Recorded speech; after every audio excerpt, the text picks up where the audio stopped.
আসসালামু আলাইকুম। আমি মোহাম্মদ আকরাম হুসাইন জেদ। আমি ব্রাহ্মণবাড়িয়া থেকে এসেছি। আচ্ছা ভাই, আপনি আমাদের এখানে কতদিন ধরে ক্লাস করতেছেন? আমি এখানে 10 দিন ধরে ক্লাস করতেছি আমি।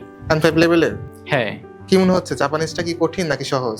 জাপানিজ এটা মূলত নির্ভর করে পড়ার উপরে। আর আমাদের শিক্ষকরা তো আছেই, তারা আমাদেরকে সাধারণভাবে গাইডলাইন দেয়। আচ্ছা, তাহলে টিচাররা যা পড়াচ্ছে সব তো ঠিকঠাক মতো বুঝতে পারতেছেন, তাই? হ্যাঁ, অবশ্যই। আচ্ছা ভাই, আপনি আমাদের সম্পর্কে কিভাবে জেনেছেন?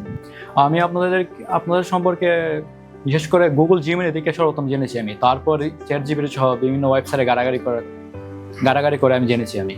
আচ্ছা, তো এত এত প্রতিষ্ঠান থাকতে আমাদের ইঞ্জিনিয়ারিং গ্রাজুয়েশনকে বেছে নেওয়ার কারণটা কি ভাইয়া? আমি অনেক ল্যাঙ্গুয়েজ সেন্টারে গিয়েছি, কিন্তু আমি এখানে আসার পরে আমাদের যারা সেন্সে তাদের আন্তরিকতা দেখে আমি সর্বত মুগ্ধ হই।